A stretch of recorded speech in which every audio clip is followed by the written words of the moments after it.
Hello everybody, how y'all doing today? Welcome to Las Cruces, a city skylines city that I am planning to build right here.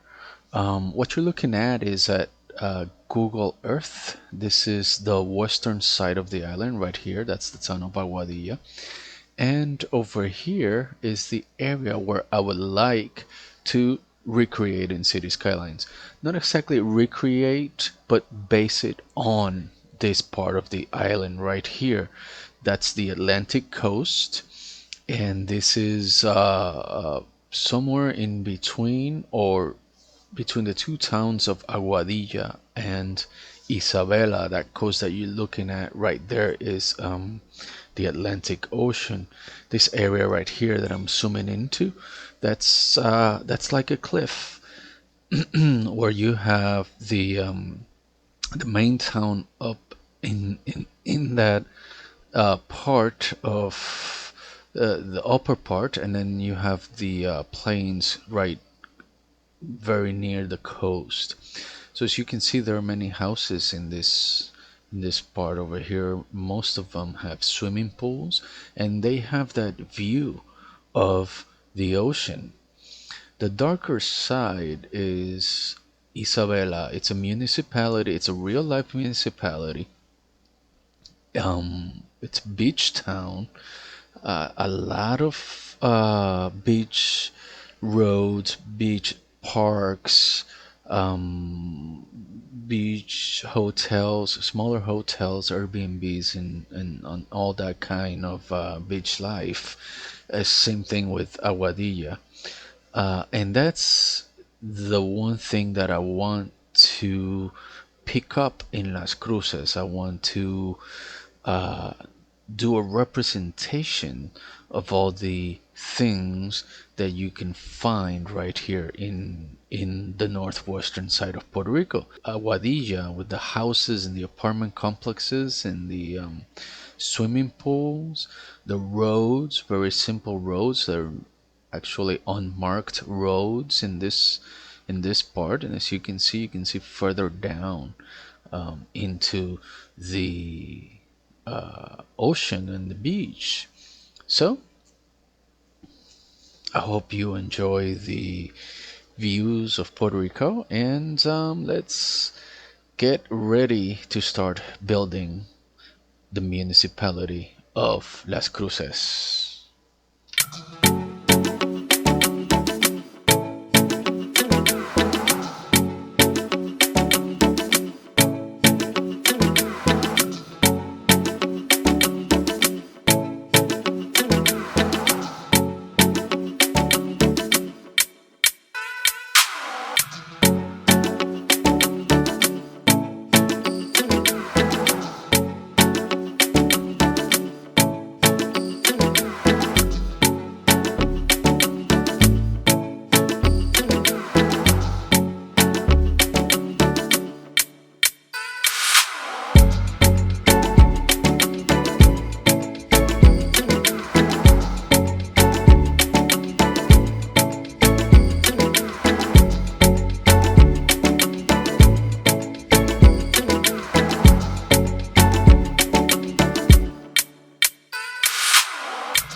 So what I'm doing here is placing the roadwork for the center of the town. I'm going to start with the church that usually you will see in the middle of the towns of Puerto Rico. This is because of the history of Puerto Rico with the Spanish Empire. Puerto Rico was discovered by Christopher Columbus, and many Latin American countries and towns that have a Spanish history in them. The towns are built around a plaza and a church, and around those streets you will see the city hall, the municipal legislature, government buildings, and businesses. So you're gonna be seeing all that being built right here.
For this neighborhood, I am using the Puerto Rican buildings made by Modecero. Most of the houses are Puerto Rican style houses, concrete houses. There are some other buildings made by Watermelon and some other asset creators, which are really good. But in this particular neighborhood, I am using the ones made by Modecero. This style of house is usually an older style, started in the late 50s, 60s, and into the 70s. Most houses were built out of concrete, and there still are. This is particularly because of two main reasons. One of them is affordability, and the second one, concrete houses are more secured than wood houses, and that's especially important for us since Puerto Rico is in the Hurricane Alley. So every year we uh, may have a hurricane around our island. So houses should be able to withstand hurricane winds of 150, maybe even more. So I was very happy to see these assets in the workshop, and it was the reason why I started this city. These were the houses that inspired me to create Las Cruces. These are 5 or 6 styles of houses. However, I can work with that as most planned neighborhoods are built using the 3 styles of houses and then repeating them. So I want to make a good use of them and mix them with other tropical style buildings and assets. I want to build the town first, reach each gameplay goal, and then detail the areas, the houses, parks, and all around.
And I'm finishing today's episode with this elementary school. This is the first one in Las Cruces. Looking back, we built the city hall. Also, we did this great looking municipal legislature. I will be posting more pictures of real life local legislatures later on. This is the Puerto Rico House Asset neighborhood. Really cool. I like it a lot. It looks very similar to real life Puerto Rico. These are the water towers, of course, supplying water to the town of Las Cruces. And this is a view from up top of our first neighborhood. Remember to like, subscribe, hit the bell button. Thank you for joining. See you on the next one.